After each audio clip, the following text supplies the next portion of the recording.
Have you ever been stuck between a rock and a hard place? You know, one of those situations where there are just no good options. We all face tough choices, but some feel downright impossible.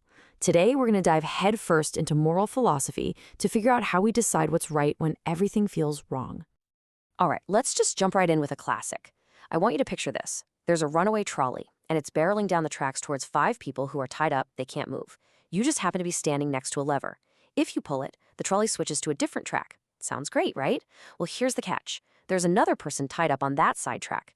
So if you pull the lever, you save the 5, but you are actively choosing to kill that one person. If you do nothing, the 5 die, but you didn't, do anything. So what do you do? Yeah, if you're struggling with that one, you are not alone. This is the famous trolley problem, and it's designed to be a total nightmare. But here's the thing. The point isn't really to find the one correct answer. The real magic is in how we think about it. The way you try to justify your choice, that logic, that's what shows us how your own moral compass is built.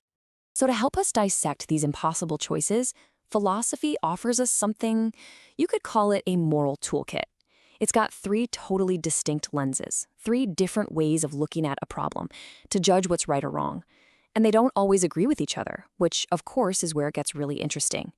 So let's open up the toolkit. First up, we've got deontology. That word comes from the Greek for duty.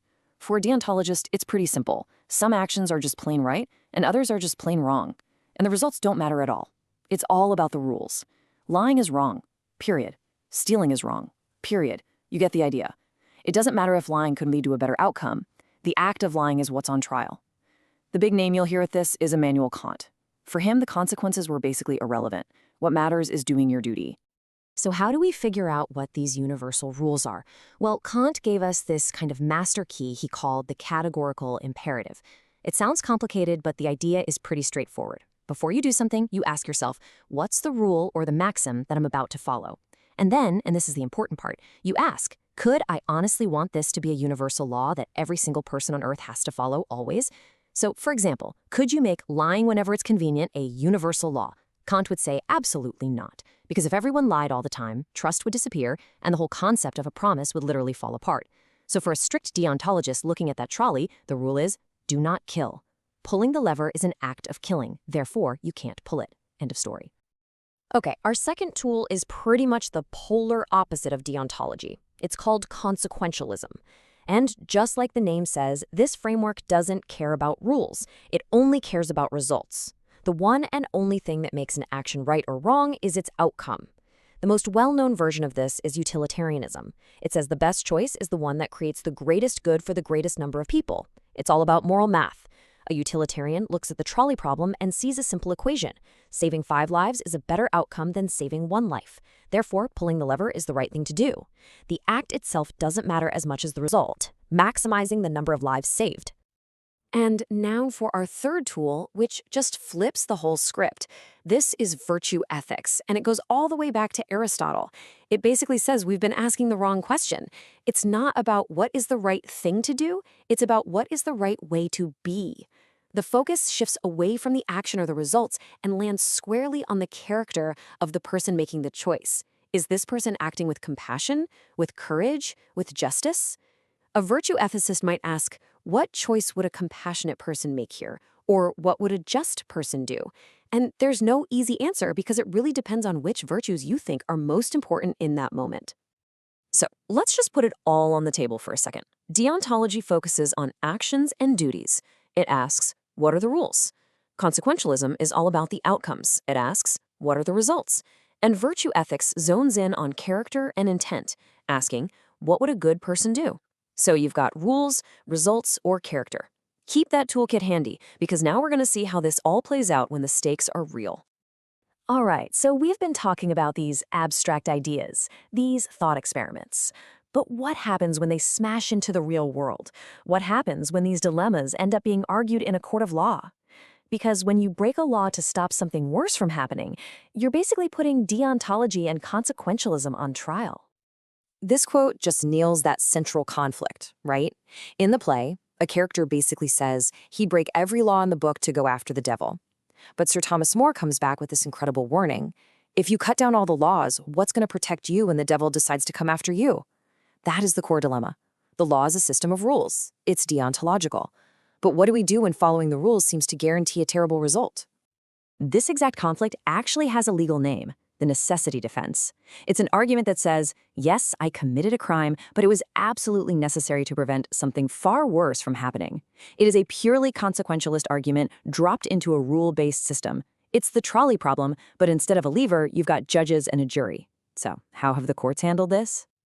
Let's look at two huge cases. In US v. Holmes, after a shipwreck, the crew started throwing passengers out of a lifeboat because it was overloaded and sinking. A classic utilitarian move, right? Save the many at the expense of the few. But the court convicted the crewman. They said the crew didn't have the right to just choose who lives and who dies. Then you have the even more infamous case Regina v. Dudley and Stevens. Two sailors, shipwrecked and starving, killed and ate their cabin boy to survive. They argued it was necessary, it was them or him. The court's ruling was crystal clear. They were convicted of murder. The judgment basically said the necessity of hunger cannot justify deliberately killing an innocent person. And this isn't just ancient history. This stuff sets legal precedent. I mean, look at this page from a law journal. It shows that the law has almost universally said no to the necessity defense when the crime is intentionally killing someone. At its core, the legal system draws a hard deontological line in the sand. It says some actions, like murder, are so wrong that you can't justify them with a good outcome. The system decides that protecting the rule, the sanctity of life, is more important than the cold, hard math of survival. So we've looked at philosophy, we've looked at the law, but now let's fast forward to right now. Because the trolley problem isn't just a thought experiment anymore. Not really. We are right now programming the answers to these questions into the machines that are going to be driving our cars, making decisions on the battlefield. So the question becomes, how do we judge these new, non-human minds? This is the new frontier, for real. When an AI is behind the wheel of a self-driving car and it faces an unavoidable crash, it has to make a choice. Swerve and hit one person, or stay on course and hit 5. It's the trolley problem, written in lines of code. So here's the big question. Do we expect an AI to make the same choice a person would? Or do we hold it to a totally different, maybe even higher, standard? Well, a really fascinating study decided to test this exact question. Researchers gave people these moral dilemmas, but they changed who was making the decision. Sometimes it was a human, sometimes it was an AI. They used the classic trolley problem, where the harm is indirect, you're just pulling a lever. And they also used a variation called the footbridge dilemma. In that one, the only way to save the 5 people is to physically push a very large person off a bridge and into the trolley's path to stop it. Much more personal. And whoa, the results for that footbridge dilemma were incredibly clear. If you look at this chart, you can see that both the human action and the AI action, those first 2 bars, were rated as highly immoral. It turns out that physically pushing someone to their death is just a line we don't want crossed. Our moral gut just screams, no, that's wrong. And it doesn't matter who or what is doing the pushing. It's a hard no. So here's the breakdown of what this all means. When the harm was direct and personal, like pushing someone off a bridge, people judged the action. Pushing is wrong, and that's that. But in the more impersonal trolley problem, where it's just pulling a lever, something really interesting happened. People's judgment shifted from the action to the agent making the choice. And here's where it gets really weird. People judged the AI more harshly than the human.